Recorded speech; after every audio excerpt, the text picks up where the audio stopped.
গঙ্গার তীরে নবজাগরণ অমৃত ভারত প্রকল্পের নতুন রূপে বালি স্টেশন। কলকাতায় 8ই মার্চ 2026 ভারতীয় রেলের অমৃত ভারত স্টেশন স্কিমের আওতায় নতুন রূপ পেতে চলেছে হাওড়া জেলার ঐতিহ্যবাহী বালি রেল স্টেশন। দীর্ঘদিনের জীর্ণতা কাটিয়ে আধুনিক ও যাত্রী বান্ধব স্টেশনের রূপান্তরের জন্য প্রায় 30 কোটি টাকা ব্যয়ে স্টেশনের পুনর্গঠন ও সৌন্দর্যায়নের কাজ শুরু হয়েছে। গঙ্গার তীরবর্তী বালি শহর বহুদিন ধরেই শিক্ষা, সংস্কৃতি ও ঐতিহ্যের জন্য পরিচিত।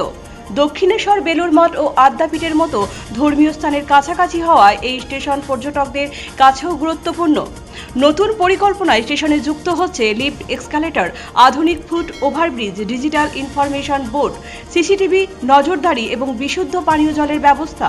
বিশেষভাবে সক্ষম যাত্রীদের সুবিধার জন্য থাকছে হুইল চেয়ার বান্ধব টিকিট কাউন্টার, ট্যাগ লাইট, পথ ও ব্রেইন ম্যাপ। স্টেশনের বহিরাবরণ তৈরি করা হবে এমনভাবে যাতে আধুনিকতার সঙ্গে ফুটে ওঠে বাংলার ঐতিহ্যবাহী স্থাপত্যের ছোঁয়া। উল্লেখ্য, অমৃত ভারত স্টেশন প্রকল্পের আওতায় সারা দেশে 1300-র বেশি স্টেশন আধুনিকরণ করা হচ্ছে, যার মধ্যে পশ্চিমবঙ্গের 101টি স্টেশন রয়েছে। সেই তালিকায় গুরুত্বপূর্ণ স্থান দখল করে রয়েছে বালির স্টেশনও। ব্যুরো রিপোর্ট, পজিটিভ বার্তা। সোশ্যাল মিডিয়া ইনফ্লুয়েন্সার মিট 2026 আয়োজনে পজিটিভ বার্তা। ডিজিটাল দুনিয়ার জনপ্রিয় মুখ, কন্টেন্ট ক্রিয়েটর এবং ইনফ্লুয়েন্সারদের নিয়ে একটি মিলন মেলা অনুষ্ঠিত হবে। এখানে সবাই একসাথে যুক্ত হবে, নতুন সম্ভাবনা তৈরি করবে। তাহলে আর দেরি করছেন কেন? আমাদের এন্ট্রি সম্পূর্ণ ফ্রি। অনলাইন রেজিস্ট্রেশন উপলব্ধ রয়েছে।